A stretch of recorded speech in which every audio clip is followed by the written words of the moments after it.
নমস্কার। আজকে আমরা একটা লাইভ রোমহর্ষকর সত্য ঘটনা আপনাদের সামনে উন্মোচন করব। বই পড়ার নেশায় আমি বিভিন্ন বইয়ের দোকানে ঘুরে বেড়াই।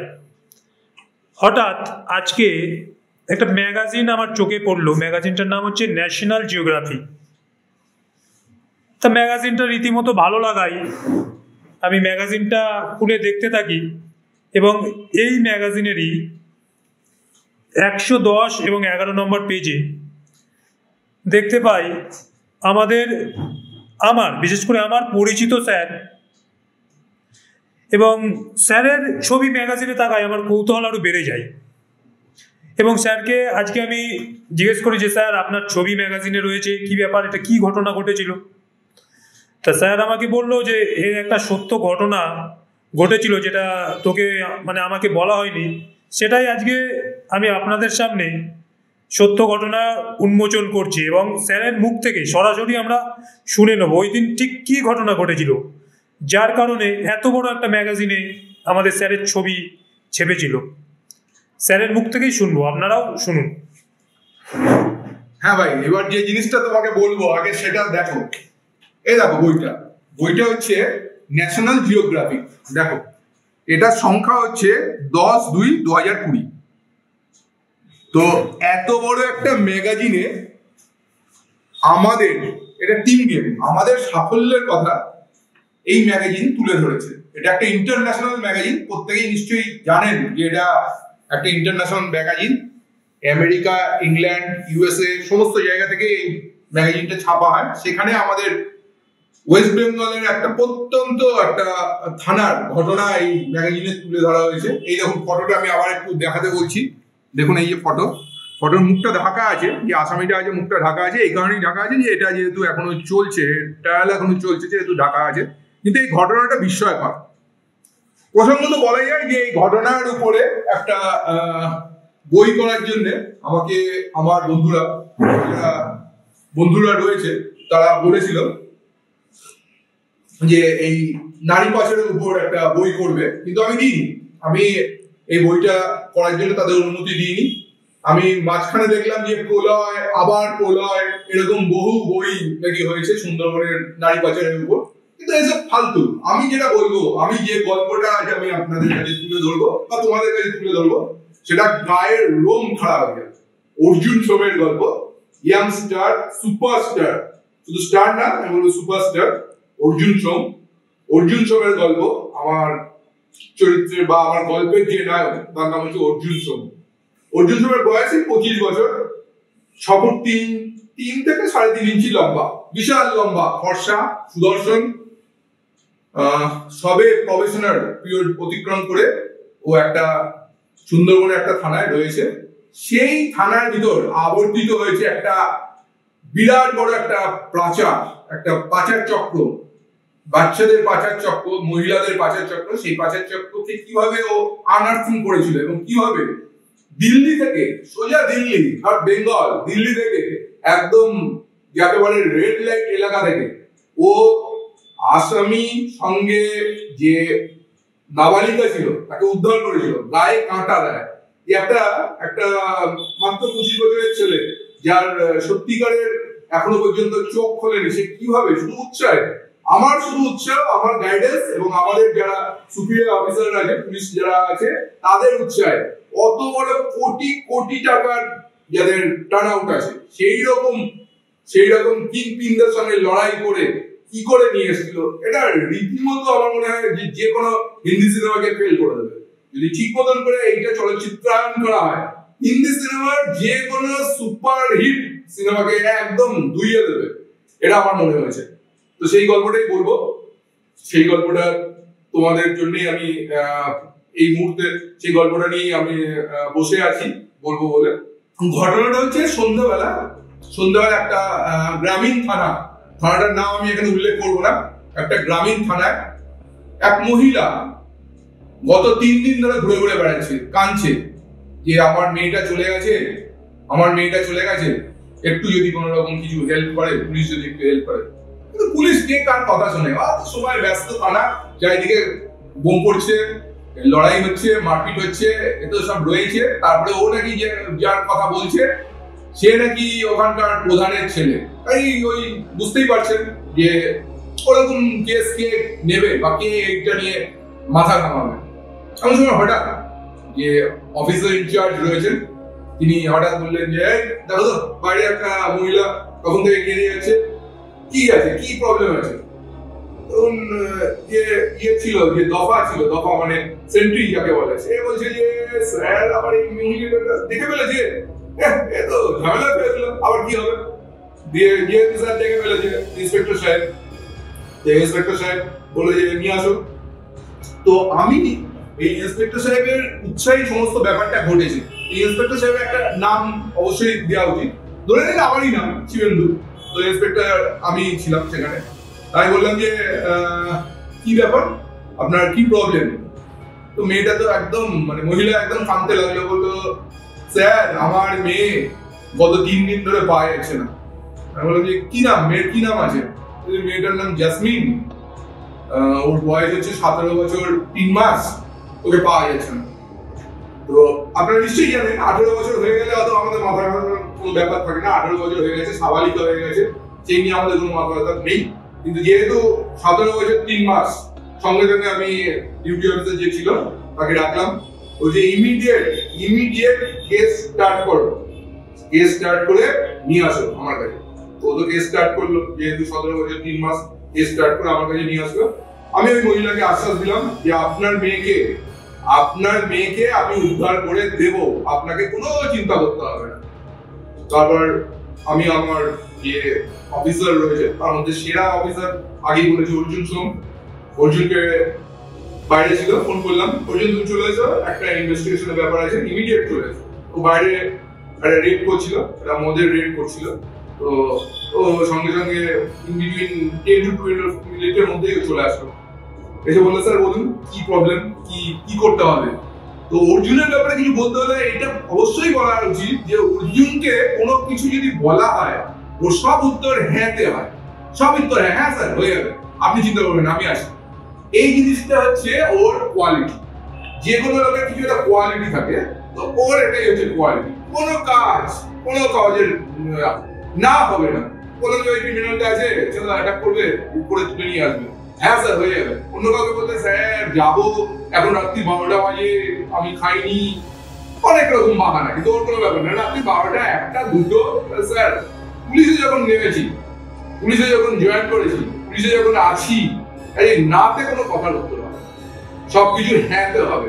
তারপরে যদি না হয় সে তখন দেখা যাবে, আমি না পারলে আমার উপরে না পারলে তার উপরে, পুলিশ ডিপার্টমেন্ট রয়ে গেছে। তো অর্জুনকে সেই জন্য আমার ভালো লাগতো, এবং অর্জুনকে আমি এই কেসটা দিলাম এই কারণে যে আমি মোটামুটি 3 বছর মতন ওই থানায় ছিলাম। তো কতগুলো জিনিস দেখছিলাম যে কতগুলো অ্যাক্টিভিটিস, কতগুলো মহিলা যারা হারিয়ে যাচ্ছিল, যারা পাচার হচ্ছিল, এরকম করে আমার কাছে খবর আসতো। আমি চেয়েছিলাম যে ইরেডিকেটেড করতে, মানে এই যে জ্ঞানটা আছে, এই যে মহিলা পাচার যে জ্ঞানটা আছে, জ্ঞানটাকে পুরোপুরি আমার থানা এলাকা, আমার ডিস্ট্রিক্ট থেকে পুরোপুরি উৎখাত করতে। এত বড় আমার যে ইচ্ছা ছিল যে আমাদের বেঙ্গল থেকে কোনো মেয়ের যেন পাচার না হয়। সেই সময় আমাদের একটা ডাটা ছিল, দেখা গেছিল যে সুন্দরবন অঞ্চলে সবচেয়ে বেশি মহিলা পাচার হয়, সবচেয়ে বেশি মহিলা পাচার হয়। তো অর্জুনকে ডাকলাম, অর্জুন আসলো, এসে বললো স্যার আমি একটু ইন্টারভিউশন করে নিচ্ছি স্যার, করে আপনাকে জানাচ্ছি। আমরা ইয়েস যাও ইন্টারভিউশন করো, করে আমাকে জানাও। অর্জুন গেল, ওই মহিলার সঙ্গে কথা বললো, কথা বলে মিনিট 8 ঘন্টা পর আসলো। স্যার আমি যেটুকু বুঝলাম এটা একটা বড় চক্র, একটা বড় গ্যাং রয়েছে। এই জাসমিন বলে যে মেয়েটা আছে, সেই মেয়েটা ফটোটাও আমাকে দেখাতে বললো স্যার এই মেয়েটা একদম অসাধারণ দেখতে একটা মহিলা, এর উপরে বাচ্চা মেয়ে, এর উপরে কিন্তু টার্গেট করেছিল। এবং যা বলছে তাতে আমার মনে হচ্ছে স্যার যে যে করেছে সে কিন্তু একটা বড় ধরনের কোন লিডার রয়েছে, তারই কোনো রিলেটিভ হবে। সেই জন্য স্যার এই মহিলা এতদিন লাগিয়েছে আমাদের কাছে রিপোর্ট করতে, এবং রিপোর্টও এখানে ঠিক মতো করে এন্টারটেইন করা হয়নি আমাদের থানা। আমি বললাম তাই নাকি, এরকম?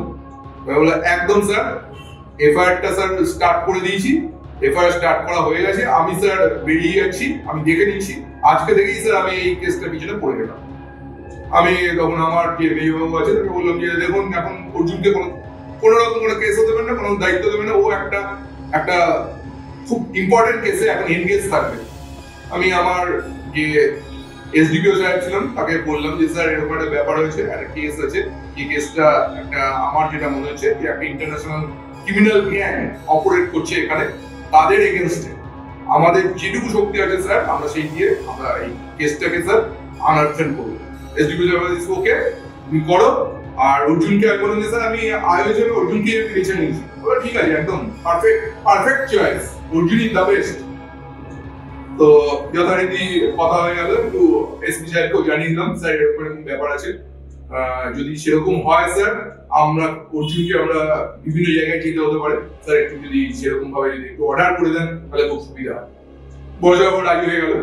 আর ওই যে কেসটা হলো সেটা ট্রিট করা হবে এসআর কেস হিসেবে ট্রিট করা হবে, এটাও জানাবেন।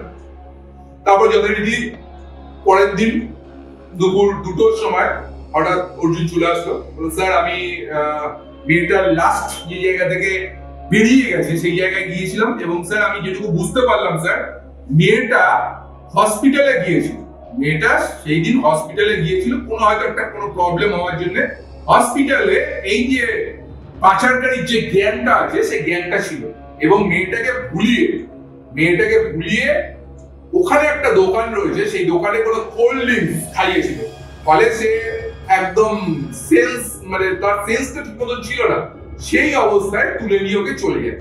আমার সেটাই মনে হয়েছে। তাই বলে মেয়েটার কি কোনো মোবাইল আছে? হ্যাঁ স্যার আমি মোবাইল দেখে নিয়েছি, মোবাইলে কতগুলো কল আছে, সেই কলগুলো আমার মনে হচ্ছে যে ওইগুলো যদি আমরা ইয়ে করি ট্র্যাকিং করি তাহলে আমার মনে হয় সুবিধা হবে।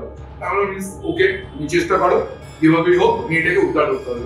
মেয়েটার মাও এসেছিল, মা বাবা সবাই এসেছিল, বললো স্যার আমাদের তো খুব গরিব, কত দরিদ্র আমরা তো বিভিন্ন জায়গায় যেতে পারছি না, কি করতে হবে বলুন। আমি বললাম যে আপনাদের একটাই করতে হবে যে মেয়েটার যে বাড়িতে কোনো চিঠি অন্য কোনো কিছু থাকে সেইগুলো বলতে হবে, আর মেয়েটা কেন বেরিয়ে গেল সেটা বলতে হবে।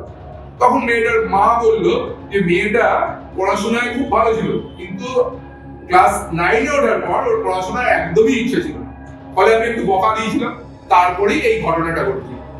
তো আমি বললাম যে এরকম যারা টিনেজার্স আছে যে সমস্ত মেয়েরা আছে তাদের বকা না দেওয়াই ভালো, কারণ তারা এখন হ্যালুসিনেশনের মধ্যে থাকে, আমরা বিরাট কিছু হয়ে যাবো, আমার বাবা আমার মা আমার সবসময় খারাপ চায়, এরকম একটা ব্যাপার থাকে। এই হ্যালুসিনেশনে থাকার জন্য বাইরের লোককে নিজের মনে হয় এবং তাদের সঙ্গেই ওরা বিভিন্ন জায়গায় চলে যায়, পরবর্তীতে এরাই পাচার হয়ে যায়। তো যাই হোক যথারীতি আমরা ওই যে একটা ফোন নম্বর পেলাম, সেই ফোন নম্বরটাকে আমরা ইন্টারসেপশনে দেওয়া হলো এবং সেই মতন করে কাজ হতে লাগলো। তো দেখলাম একটা অদ্ভুত জিনিস লক্ষ্য করলাম যে ওই যে ফোন নম্বরটার যে প্রকৃত ওনার বা প্রকৃত যে ফোন নম্বরটা চালায় বা প্রকৃত যার ফোন নম্বর তার নাম হচ্ছে ফারাক শেখ।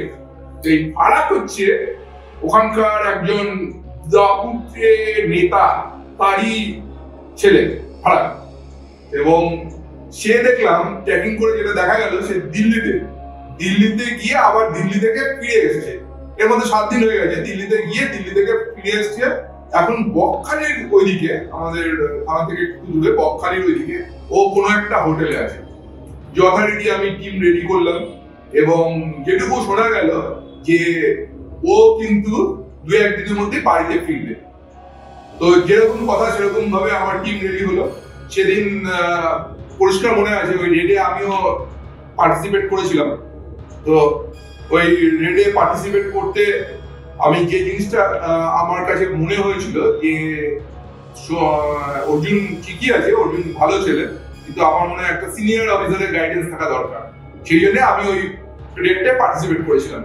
তো ওখানকার আমার কাছে যে সোর্স তারা আমাকে বললো যে স্যার ও এসে গেছে, কিন্তু এখন এই মুহূর্তে ও কোনো জায়গায় বাইরে আছে বলতে এলাকার মধ্যেই আছে। ওর একটা সুন্দর একটা 3 লাখ টাকা দামের বাইক ছিল, স্যার বাইকটা নিয়ে গেছে এবং ও স্যার আজকে রাত্রিরে অবশ্যই বাড়িতে থাকবে।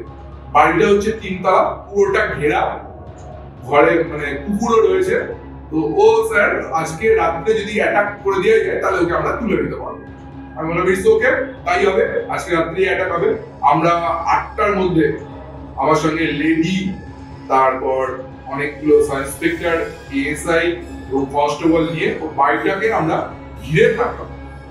এর মধ্যে হঠাৎ তুমুল বৃষ্টি আরম্ভ হয়ে গেল, তুমুল বৃষ্টি, মানে যেরকম মানে আকাশ ভাঙা বৃষ্টি যাকে বলে সেরকম বৃষ্টি। তার মধ্যে আমরা পুরো স্নান করতে লাগলাম, কিন্তু আমরা ওই জায়গা ছেড়ে নড়লাম না, কারণ আমাদের কাছে খবর আছে ও আসবে। ঠিক একদম রাত্রি 11:30 12টা, গ্রাম্য জায়গা, সব শুনশান।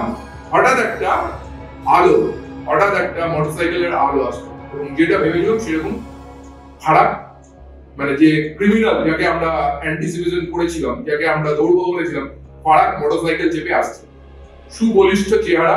ও এসে গেটের কাছে গিয়ে গেট খুলে মোটরসাইকেল থেকে উপরে চলে গেল। আমি অর্জুনকে বললাম অর্জুন অ্যাটাক করো। অর্জুন গিয়ে গেটে ধাক্কা লাগতে লাগলো, উপর থেকে ফারাকের বাড়ি থেকে গলা ভেসে আসলো, কে এত রাত্রে কে? অর্জুন তখন চিৎকার করলো, থানা থেকে আসছি, দরজা খুলুন। বললো কেন আপনার এত রাত্রে দরজা খুলবোই না? অর্জুন বললো যদি না খোলেন এখনই 1 লাঠিতে ভেঙে দেবো দরজা, 1 লাঠিতে ভেঙে দেবো।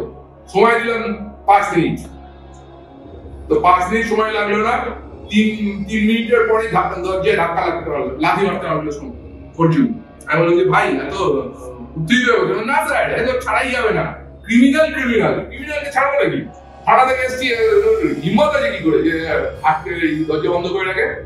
বলছি থানার পরিচয় দিচ্ছি। আমি বললাম ঠিক আছে, এই পাওয়ারটাই দরকার, এই জোশটা দরকার, এই জোশটা যদি ঠিক থাকে তাহলে পুলিশিং একদম ঠিক হবে। 2-3টে লাথি মারলে একদম পুরো গেট ভেঙে দিল, পুরোপুরি গেট ভেঙে দিল, যে ভিতরে ঢুকলো। দেখি তখন দেখতে পেলাম যে একটা আলো, আর ফারাককে তখন দেখতে পেলাম কতগুলো কুকুর রয়েছে, বিদেশি কুকুর ছিল। অর্জুন কোনো কথা না বলে ফারাকের একদম মাথার কাছে গিয়ে রিভলভার ঠেকে দিল। একদম এদিক ওদিক করেছিস তো একদম গুলি করে এখানেই শেষ করে দেবো, এখানেই শেষ করে দেবো, অন্য কোনো জায়গায় নিয়ে যাবে না। ফারাক একটু ভয় পেয়ে গেল, অত বড় চেহারা হলো, অর্জুনও তো লম্বা চওড়া আছে, আর তারপরে ওইরকম ভাবে ইয়ে করা আছে, ও একটু ভয় পেয়ে গেল। ভয় পেয়ে যাওয়ার পর ফারাক বললো যে স্যার আপনি কিছু করবেন না, আপনি যা যা জানতে জানিয়ে দেবো, চলুন স্যার আপনার সঙ্গে যাচ্ছি। বৃষ্টির মধ্যে আমরা সবাই ফারাককে তুলে নিলাম গাড়িতে, নিয়ে গিয়ে থানায় নিয়ে গেলাম। তো থানায় নিয়ে যাওয়ার পর ইন্টারোগেশন রুমে বসে প্রথম কোনো কথা না, প্রথমে মা বল জাসমিনকে চিনিস?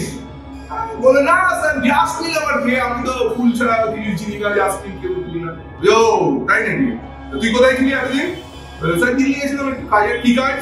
তো স্যার একটু কাজ ছিল স্যার, আমার রিলেটিভ আছে সেখানে গেছিলাম। ও তাই নাকি, তারপর স্যার দিল্লি থেকে চলে আসি, এসে স্যার ওখানে রয়েছে, ওখানে আমাদের বকখালিতে আমরা গেছিলাম স্যার, বন্ধু বান্ধব দিয়ে। এখন বলছে যে তোকে, অর্জুন বলল তোকে আমি কিন্তু শুধু মাথায় রিভলভার ধরেছি, এবার কিন্তু মাথায় গুলি করবো। আমার কাছে পুরো প্রমাণ আছে, তুই জাসমিনকে এখান থেকে নিয়ে গিয়ে দিল্লিতে নিয়ে গিয়েছিলিস, সেখানে বিক্রি করেছিস। তুই উত্তর দে, কোথায় বিক্রি করেছিস, কিভাবে বিক্রি করেছিস, বল পুরো। এইবার দেখলাম ফারাক কিন্তু একটা মৃদু হাসলো। তো স্যার আপনি ওই গ্যাংয়ের সঙ্গে লড়বেন, আপনার ক্ষমতা আছে, আপনি পিটি একজন সাব ইন্সপেক্টর, আপনি লড়তে আসছেন ওইখানে, জানেন স্যার আপনাকে একদম কুকুরের মতন গলা ধাক্কা দিয়ে দেবে ওখান থেকে। সেটা পরে হবে, তুই আগে বল তুই আমাদের হেল্প করবি কি করবি না, যদি করেছিস ভালো, আর যদি না করিস তোর ব্যবস্থা এখানেই করে দেবো, কেউ জানতে পারবে না। তো স্যার আপনি কিন্তু জানেন না আমার কিন্তু পলিটিক্যাল পাওয়ার খুব আছে, ওরকম পলিটিক্যাল পাওয়ার আমি 108 বার দেখে নিচ্ছি, তো পলিটিক্যাল পাওয়ার দেখাতে হবে না। আমি যেটা বলছি সেটা হবে, জাসমিনকে উদ্ধার হবে। যদি বল হেল্প করবি কি করবি না, তুই যদি না করিস কিভাবে করতে হয় সেটাও আমাদের জানা আছে। চলো দড়ি নিয়ে আসো, ঝোলাও ওকে। দিয়ে দড়ি নিয়ে আসা হলো, দড়ি নিয়ে এসে পায়ে ভালো করে বেঁধে একটা ডান্ডা আছে, যে ডান্ডায় ঝোলানো হবে। তার আগেই দেখলাম যে বেরিয়ে গেছে হাওয়া, ফারাকের হাওয়া বেরিয়ে গেছে। বললো স্যার যা বলবো সব ঠিক বলবো, স্যার আপনি এবারের মতন আমাকে ক্ষমা করে দিন, আমি উদ্ধার করে দেবো, আমি উদ্ধার করে দেবো জাসমিনকে। বললো যে তোকে জাসমিনকে উদ্ধার করতে হবে না, কোথায় বিক্রি করেছিস বল। ফারাক বললো যে আমি দিল্লিতে একটা ইয়ে রয়েছে, রেড লাইট এলাকা আছে, সেখানে পিঙ্কি বলে একজন আছে মহিলা মাস্টার, তার আন্ডারে সব ওই রেড লাইট এলাকা চলে, সেখানে আমি বিক্রি করেছি জাসমিনকে। কত টাকায় বিক্রি করেছিস? স্যার আমি 10 লাখে বিক্রি করেছি। অনেক টাকা রে, 10 লাখ? বুঝি না, পুরো টাকা দেয়নি, 50% দিয়েছে, পরে 50% দেবে বলেছে। আমি জিজ্ঞেস করলাম তাহলে এরপর কি হবে, আর জাসমিনের কি হবে? জাসমিনকে স্যার ওরা ওখান থেকে সৌদি বা অন্য কোনো জায়গায় বিক্রি করে দেবে। তাহলে উদ্ধার কি করে হবে? স্যার যদি এখনো যেতে পারেন, ইমিডিয়েট বেরিয়ে যেতে পারেন, তাহলে স্যার উদ্ধার হতে পারে। It's okay. তো কিন্তু স্যার একটা কথা আমি বলে দিচ্ছি বারবার করে, যে এই যে জাসমিনকে উদ্ধার করতে যাবেন, এরা কিন্তু বড় একটা গ্যাং রয়েছে। এই গ্যাং কিন্তু আপনি দেখেননি, এ কিন্তু আপনাকে মেরে দেবে, ওখানেই অন দ্য স্পট মেরে দেবে। আপনি তো কার ভরসায় যাবেন? সে ভরসা আমি দেখে দেবো, কার ভরসায় যাবো আর কার ভরসায় কি হবে। অর্জুন বললো স্যার আমি দেখে দেবো, অনেক দেখেছি। যেদিন থেকে চাকরিতে জয়েন করেছি সেদিন থেকে প্রতিদিনই আমাকে মরতে হয়েছে। তুই মরবি, তুই ঘুরি খাবি, ওদের পরোয়া করি না, যা হবে দেখা যাবে। যথারীতি ফারাককে পাঠিয়ে দেওয়া হলো, পরের দিন কোর্ট থেকে পিসি নেওয়া হলো, 14 দিনের পিসি পাওয়া গেল। দিয়ে সমস্ত আমরা ইন্টারসেপশন করে যেটুকু করে ওর সঙ্গে যে ডিলিংস করে যেটুকু জানতে পারলাম যে দিল্লিতে আছে। তো উপরের মহলে আমি জানালাম, আমাদের সুপিরিয়রদের জানালাম যে স্যার এরকম অর্জুন মোটামুটি খবর পেয়ে গেছে, যেতে হবে দিল্লি, ফ্লাইট ছাড়া কোনো উপায় নেই, ফ্লাইটের টিকিট যদি ইয়ে করে আমরা যদি এগোতে পারি। তো আমার সুপিরিয়র যেটা বললো ইয়েস ওকে পাঠিয়ে দেওয়া এখন যা হবে দেখা যাবে। দিয়ে ওর সঙ্গে 2জন কনস্টেবল, একজন আর 2জন লেডি কনস্টেবল, টোটাল 4 জনের টিম নিয়ে চলে গেল এয়ারপোর্ট থেকে সোজা দিল্লি। আর আমার সঙ্গে ও ফোনে যোগাযোগ করতে লাগলো, কারণ ওকে উৎসাহ দেওয়ার যে দায়িত্বটা সেটা আমার উপরে ন্যস্ত হলো, যাতে কোনো মতে ভয় না পায়, সেইটা হচ্ছে আমার কাজ। যথারীতি ওখানে গেল, ওখানে আমি আমার পরিচিত শক্তি বাহিনী ছিল, শক্তি বাহিনী যারা সবসময় হেল্প করে, এনজিও একটা সংস্থা, যে সংস্থা সবসময় হেল্প করে যে পাচার হয়ে যাওয়া মেয়েদের উদ্ধার করে মূল স্ট্রিমে ফিরিয়ে নিয়ে আসার জন্য চেষ্টা করে। তাদের সঙ্গে আমি কথা বলে নিলাম, ওরা বলে আমরা দেখে নেবো, কোনো চিন্তার কোনো বিষয় নেই, কোথায় কে আছে আমরা খুঁজে বের করে সেরকম করে অ্যাকশন হবে। তো যথারীতি অর্জুন এয়ারপোর্টে গেল, এয়ারপোর্ট থেকে নেমে আমাকে ফোন করলো, স্যার এরকম ব্যাপার হয়েছে, আমি নেমে পড়েছি, কিন্তু মনে হচ্ছে আমাদের পিছু কেন লোকেরা নিয়েছে, যেরকম মনে হচ্ছে। কি করে বুঝতে পারছো? স্যার সেরকমই মনে হচ্ছে, কারণ এদের যে টিম আছে, টিম রীতিমতো খবর দিয়ে দিয়েছে যে ফারাক অ্যারেস্টেড, আর আমাদের টিম এখান থেকে গেছে, সেই মতন করে নিশ্চয়ই ওরা আমার পিছু নিয়েছে। খুব সাবধান, যতক্ষণ না তুমি শক্তি বাহিনীর সঙ্গে যোগাযোগ করতে পারছো, খুব সাবধান।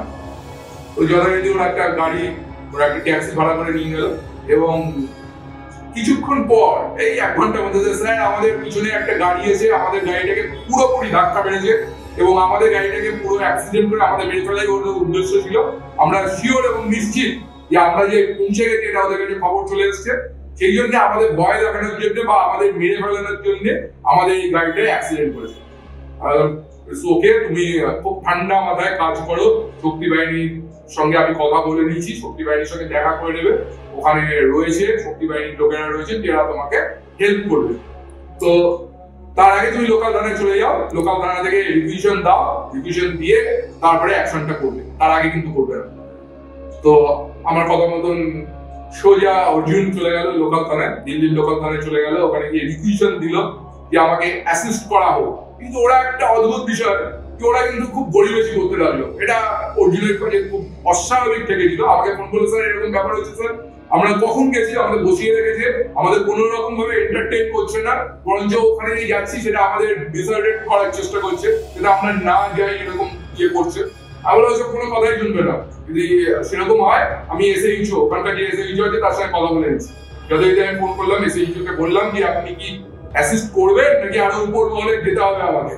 তাহলে না না আমি করে দিচ্ছি, চিন্তা কোনো বিষয় নেই। তারপরে অর্জুন আবার ফোন করলো, ফোন করে বললো হ্যাঁ স্যার আপনার ফোনে কাজ হয়েছে, এসএইচও আমাদের একটা টিম দিয়েছে, বড় একটা টিম দিয়েছে, এবং ফারাক যেরকম ঠিকানা দিয়েছে সেরকম জায়গায় কিন্তু আমরা যাচ্ছি। যথারীতি ওই টিমটা গিয়ে সঙ্গে আমাদের অর্জুন কুঠিতে যেখানে থাকার সম্ভাবনা আছে জাসমিনের, সেখানে ওরা গিয়ে হিট করলো। এবং হিট করার পর আমাকে ওখান থেকে ফোন ধরেছিল বলে, স্যার আমরা প্রচুর মেয়ে দেখতে পাচ্ছি, সবকে আমরা উদ্ধার করছি এবং আমার কাছে ফটো রয়েছে জাসমিনের, আমরা দেখে নিচ্ছি যদি জাসমিনকে পেয়ে যাই আমরা জাসমিনকে উদ্ধার করে নিতে পারবো স্যার। তারপর কিছুক্ষণ পরে ফোন করে বললো, স্যার পেয়ে গেছি, জাসমিনকে পেয়ে গেছি, তো এখানে আরো অনেকগুলো 3-4 জন বাঙালি মেয়ে আছে, যদি আপনি বলেন তাহলে আমি এই 3-4 জন বাঙালি মেয়েকেও নিয়ে আসতে পারি। তো আমি বললাম যে দেখো ওরা কি আসতে চাইছে কিনা এবং ওদের বয়স কত আছে একটু দেখে নাও, দেখে নিয়ে লোকাল থানার সঙ্গে কথা বলে নিয়ে আসো। তো অর্জুন কিন্তু এই সময় একটা অদ্ভুত কাজ করলো, যেটা ওর বৈশিষ্ট্য বলে আমি মনে করি। ও বললো যে স্যার এই কোঠার যে মালকিন আছে তার নাম হচ্ছে পিঙ্কি, তাকেও তুলে নিয়ে আসবো। যে এত সাহস তোমার, এত সাহস? হ্যাঁ একদম, কি আছে, এত বড় হিম্মত আছে, হ্যাঁ বেঙ্গল থেকে এখানে নিয়ে যে ইয়ে করবে, পাচার করবে, ওকেও তুলে নিয়ে আসবো এবং তাতে যা হয় হবে। ওর সঙ্গে লেডি ছিল, লেডি যে 2জন কনস্টেবল ছিল, ওরাও সাহসী ছিল প্রচন্ড, একদম সোজা গিয়ে পিঙ্কি ঘাট ধরে নিয়ে চলে আসলো থানায়। তো এইটা কিন্তু যে দিল্লি পুলিশের মধ্যে একটা ব্যাপক চাঞ্চল্য লক্ষ্য করা গেছে। আরে বাপরে, বেঙ্গলের এই ইয়ে খাওয়া লোকেরা এরকম করতে পারে, যেখানে ইন্টারন্যাশনাল ইয়ে রয়েছে, তাকে পিঙ্কির মতো একটা ইন্টারন্যাশনাল কিং পিঙ্কে তুলে নিয়ে আসতে পারলো। পিঙ্কি ছিল দশাশয়ী চেহারা, বিশাল চেহারা, হাতে সোনা রূপা কি নেই, আর কত যে মানে টাকা তার কোনো হেলদোল নেই। আর সেখানে একটা কনস্টেবল যার সামান্যতম মাইনে, সে তুলে নিয়ে চলে আসলো একদম, এবং নিয়ে আসলো এবং ওকে অ্যারেস্ট মেমো করে অর্জুন বললো যে একে নিয়ে যাবো, না নিয়ে যাবো না। এদিকে এসএইচও আমাকে ফোন করলো যে এটা একটা বিরাট রকম অ্যাকশন আপনারা করেছেন বা অর্জুন অ্যাকশন করেছে, খুব সাবধানে নিয়ে যেতে হবে, নয়তো কিন্তু একে কিন্তু অন্যরকম কিছু হয়ে যেতে পারে। আমি বললাম যে একদম ম্যাজিস্ট্রেটকে প্রোডাকশন করে আমরা ওয়ারেন্ট নিয়ে প্রোডাকশন ওয়ারেন্ট নিয়ে আমরা নিয়ে আসবো। তো যেরকম ভাবে বললাম, অর্জুনের লেখার দক্ষতা অসাধারণ ছিল, আইনটা একদম গুলে গেছে, আইন কাকে বলে সেটা কিন্তু অর্জুন গুলে গেছে। বললো স্যার আপনি চিন্তা করবেন না, ও 30,000 আদালত হোক, যে আদালত হোক, আমার হাতের লেখা, আমার ইংরেজিতে কাউকে পরোয়া করি না, নেব ট্রানজিট ওয়ারেন্ট নেব, নিয়ে চলে আসবো, দেখি কি আটকায়। যথারীতি ও নিয়ে গেল প্রোডাকশন করতে। বলতো স্যার দেখলাম যে 32 জন লয়ার এগেনস্ট এসছে আমার এগেনস্ট, যাতে কোনো রকম ভাবে পিঙ্কিকে না নিয়ে যাওয়া হয়। তো এইবারে হচ্ছে আসল খেলা, টাকা ভার্সেস ব্রেন।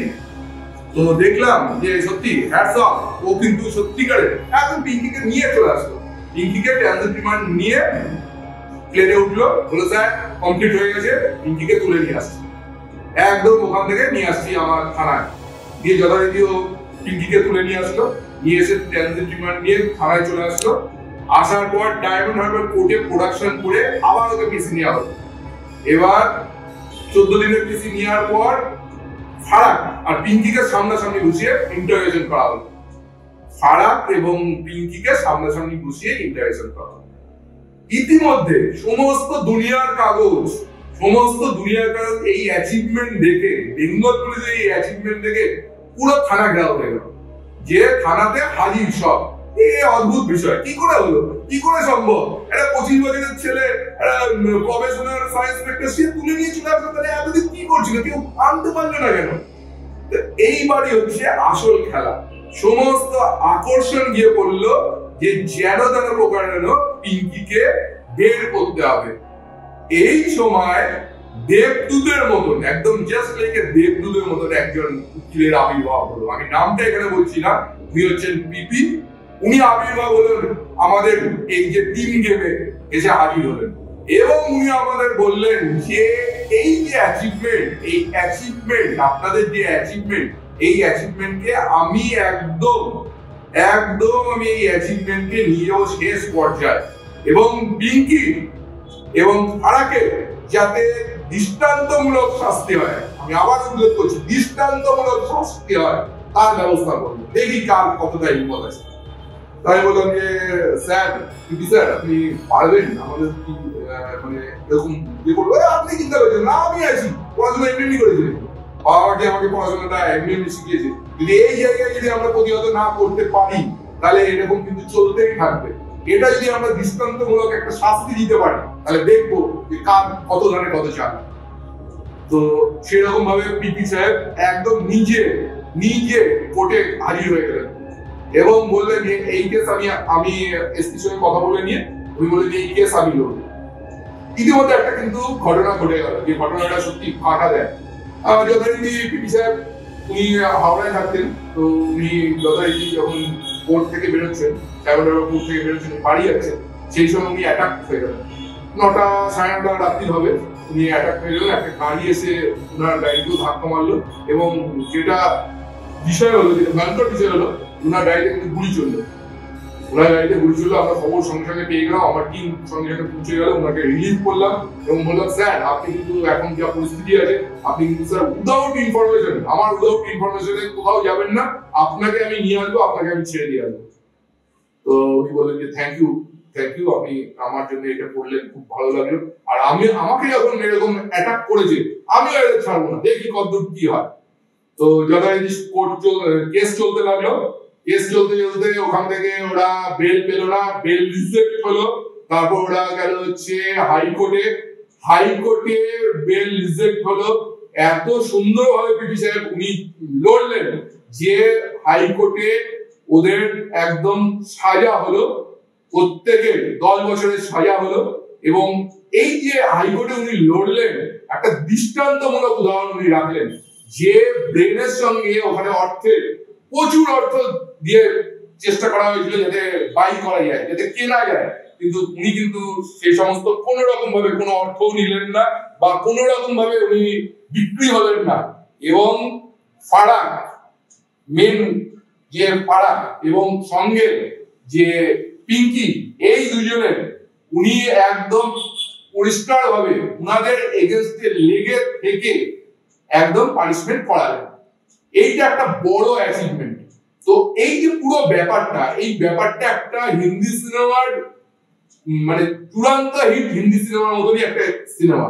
এই সিনেমা যদি সত্যিকারে যদি করা যায় এবং সেইখানে যদি একটা ভালো অভিনেতাকে নেওয়া হয় অর্জুন হিসাবে, তাহলে আমি মনে করি এইখানে সুপার হিট একটা বই আমরা অবশ্যই দিতে পারবো। আমার ইচ্ছা আছে যে আমার কিছু প্রিয় লোক আছে যারা চলচ্চিত্র জগতের সঙ্গে যুক্ত, তাদের মাধ্যমে আমি এই বইটা করতে পারবো। এবং আমার ইচ্ছা যে আপনারা আপনাদের অভিমত, এই বইটার বিষয়ে অভিমত, যদি বইটা হয় অভিমত আমাদের কাছে ব্যক্ত করবেন। এবং এই যে গল্পটা বা সত্যি ঘটনা, যাই বলুন, গল্প তো অবশ্যই নয়, সত্যি ঘটনা, এটাকে আরো আকর্ষণীয় করার জন্য বা এটাতে যদি সিনেমা করা হয় তার জন্য যদি কোনো রকম করে সহযোগিতা আপনারা করতে পারেন তাহলে আমার ভালো লাগবে।